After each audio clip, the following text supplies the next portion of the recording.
Group partners Naira Holdings, Meka Olowola, joins us in the studio to discuss global oil prices and how it affects the Nigerian market. Meka, welcome. Thank you. So about 4 days ago, the NNPC laid off about 500 staff for failing a mandatory personnel assessment and, of course, promotion examinations.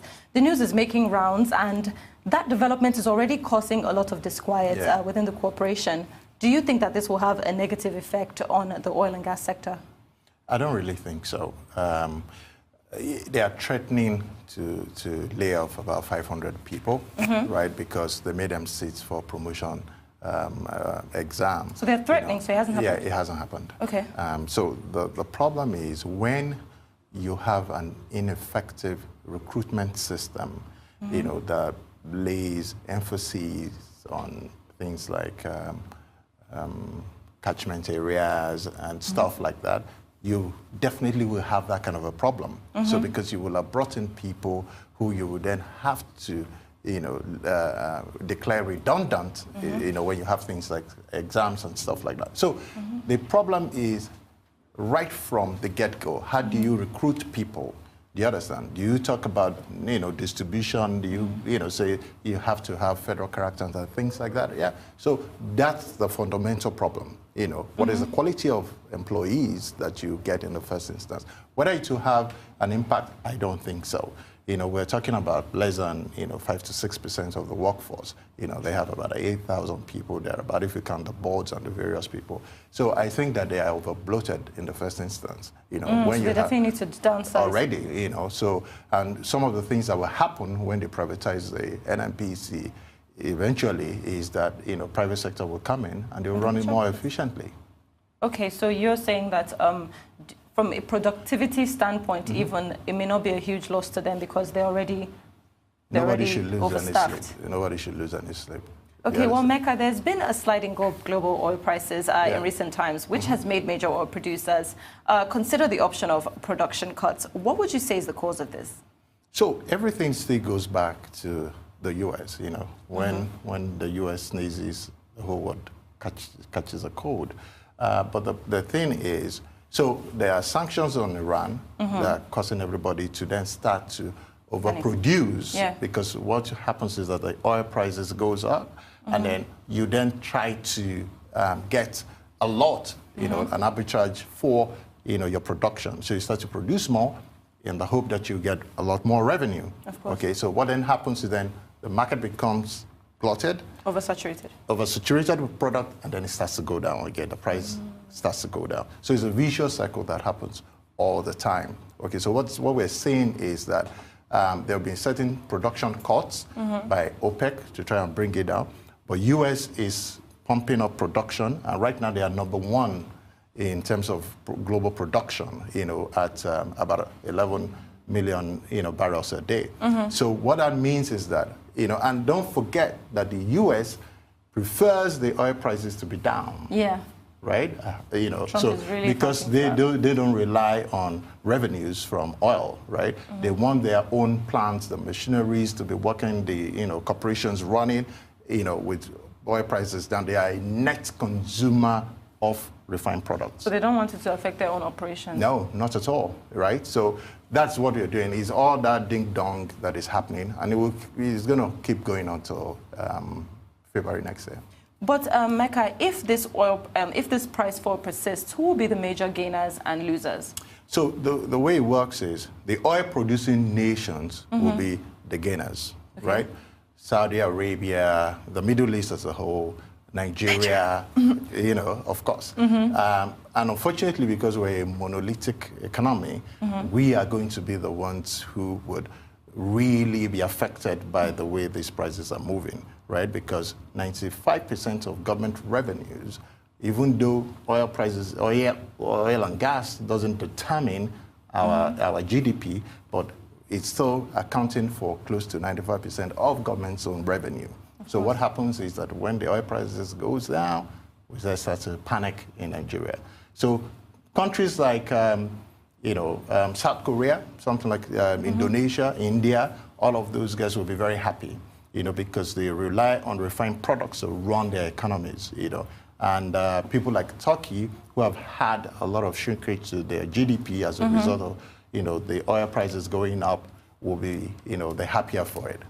So, well, I want to talk about the Supreme Court's landmark judgment, which ordered the federal government to adjust its share of proceeds from the sale of crude oil whenever the price exceeds $20 per barrel. Okay. This has been largely welcomed against oil-producing states in the country. What's the origin of this judgment, and what are its implications? So it's a very old, discussion, right? When the act that governed the production sharing contract, which is the Deep Offshore Inland Basin Production Sharing Act, was put in place, it catered for, and remember that the oil prices were, $2, $3, $4, and thereabout. That if he ever gets to $20 per barrel, Nigeria's share of the revenue should go up accordingly, But like many of these laws and acts, they were not properly executed, not even properly thought through, because you then lose it. So the act says, on a quote, when it gets to $20 per barrel, Nigeria should negotiate an increase, in the share that comes to her as a country. Now, how is it going to be implemented? How much, by what quantum should it go up? All those things were left hazy. Okay, so what the Supreme Court, so some states went to the Supreme Court to argue that the revenues coming to the Federation account should be more than what it is when it goes to $20. So people like Rivers, Akwa Ibom, Bayelsa, those three states were the ones that drove it, right? So Supreme Court, because it affects them the most. Yes, because naturally. So the Supreme Court has granted, the judgment, which is basically, say, interpreting the law in the act, right? So it's now up to the federal government, to have the political will and courage to then implement it.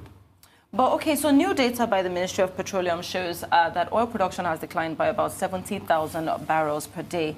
Is it in this response, is this the response of OPEC's move to cut down on production, like Saudi Arabia is reducing its own production by 500,000? Yes, okay, so what, like I said, people like Saudi Arabia need the oil prices to be perpetually up. To be able to, leverage on the upside that it provides, right? So even if they have to reduce production, okay? So they produce about, 10.6 million to 11 million barrels a day, right? So if they cut by 500,000, to stabilize the prices is a good sacrifice on their own part. But for Nigeria, I think 70,000 barrels a day in terms of losses is very conservative.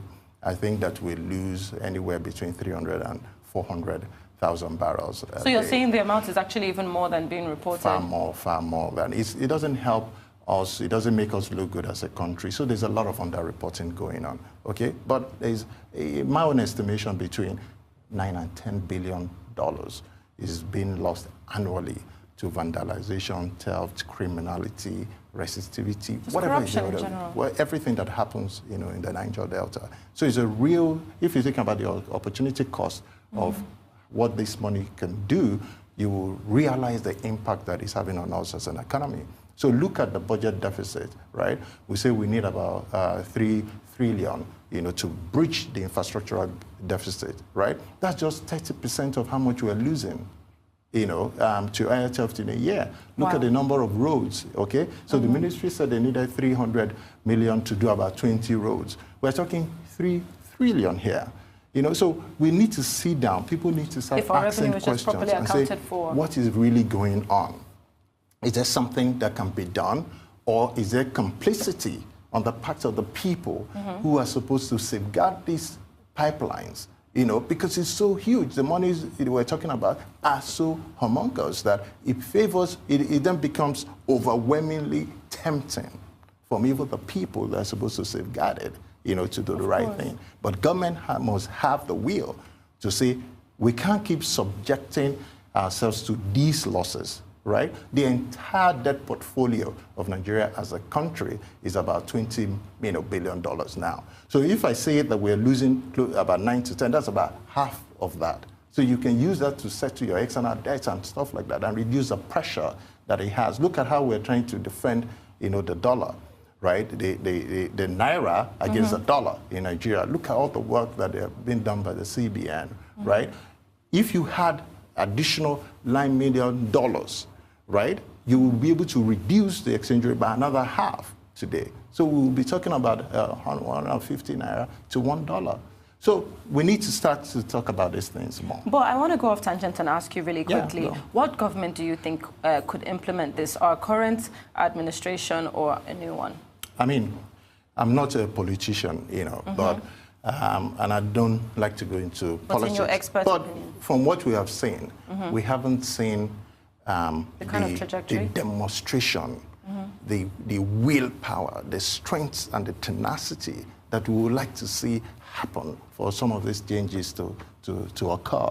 Right? We've heard a lot of talk. We've seen, flashes of brilliance. Kachiku would come and say so many things. He would try and do so many interesting things. We'll see result for a while.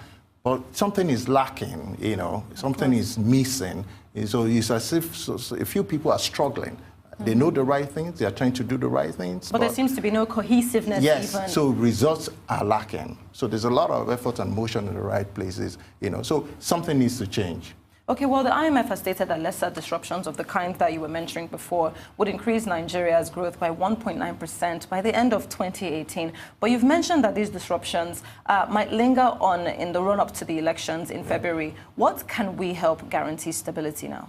So I think that, first of all, is if because the estimates are very conservative, I think the impact on GDP will be even far more exponential than the IMF estimates very clearly. So we're talking about the region of up to 3% eventually if we aggregate all these losses as, on the positive side to the economy.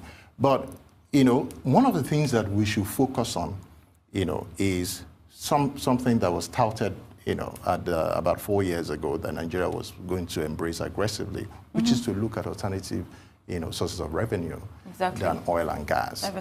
Diversify the economy completely. They've tried, but like I said, something is not right. Something is missing in terms of, being able to execute it. So it's not lack of plans or lack of ideas, right? It's lack of proper implementation. Lack of implementation and execution. So we need to just go back and make things happen, period. Enough of talking and planning. Just that's what Nigerians are waiting for. Meka, thank you so much for joining me today.